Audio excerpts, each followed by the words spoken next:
1950 সালের এক ভয়ঙ্কর বৈজ্ঞানিক পরীক্ষা, যে ঘটনাটি আজও আমাদের জীবনের আয়না হয়ে দাঁড়িয়ে আছে। এই গল্পটা শেষ হলে আপনি হয়তো কিছুক্ষণ নিজের ফোনটার দিকে তাকিয়ে চুপ করে বসে থাকবেন। 1950 আমেরিকা।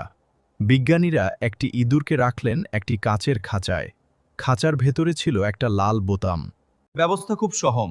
ইঁদুরটি যখনই বোতাম চাপবে তার মস্তিষ্কে যাবে এক ইলেকট্রিক সিগন্যাল, আর সঙ্গে সঙ্গে বের হবে প্রচুর ডোপামিন, অর্থাৎ প্রবল সুখ। বোতাম চাপা মানেই অসীম আনন্দ, সুখের নেশা। শুরুতে ইঁদুরটা কিছুই জানতো না। একদিন হঠাৎ করে তার পা পড়ল বোতামের ওপর। মুহূর্তেই তার শরীর ভরে গেল এক অদ্ভুত। ইঁদুরটি থমকে গেল। এই অনুভূতিটা এলো কোথা থেকে? সে আবার চাপল, আবারও সেই সুখ। তখনই সে বুঝে গেল এই লাল বোতামই আনন্দের উৎস। এরপর যা হলো তা ছিল ভয়ঙ্কর। সে আর কিছু করল না, শুধু বোতাম চাপতে লাগলো, বারবার বারবার।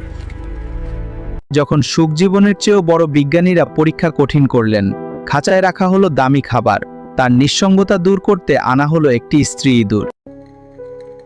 কারণ প্রাকৃতিক সুখের চেয়েও এই কৃত্রিম সুখ ছিল 1000 গুণ বেশি। শেষ পরিণতি। দিন পার হলো, শরীর শুকিয়ে গেল, শক্তি ফুরিয়ে এলো, কিন্তু বোতাম চাপা থামল না। শেষ পর্যন্ত ইঁদুরটি মারা গেল। সবচেয়ে ভয়ঙ্কর ব্যাপার জানেন? মৃত্যুর সময়ও তার হাতটা ছিল লাল বোতামের ওপর। কিন্তু গল্পটা এখানেই শেষ না। আপনি ভাবছেন এই পরীক্ষা তো বহু আগেই শেষ, কিন্তু না, পরীক্ষা এখনো চলছে। ইঁদুরগুলো পরিবর্তন হয়েছে, আজ ওই খাঁচার ইঁদুরগুলো তুমি। আর আমি। লাল বোতাম এখন কি? 1950 সালের সেই লাল বোতাম আজ বদলে গেছে একটা চারকোনা স্ক্রিনে।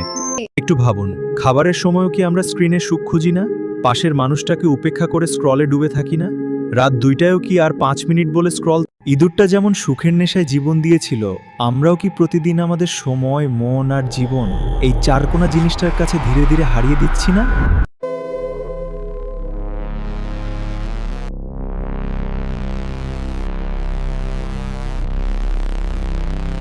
গল্পটা থেকে কি বুঝলেন আপনারা সবাই কমেন্ট করে জানিয়ে দিবেন।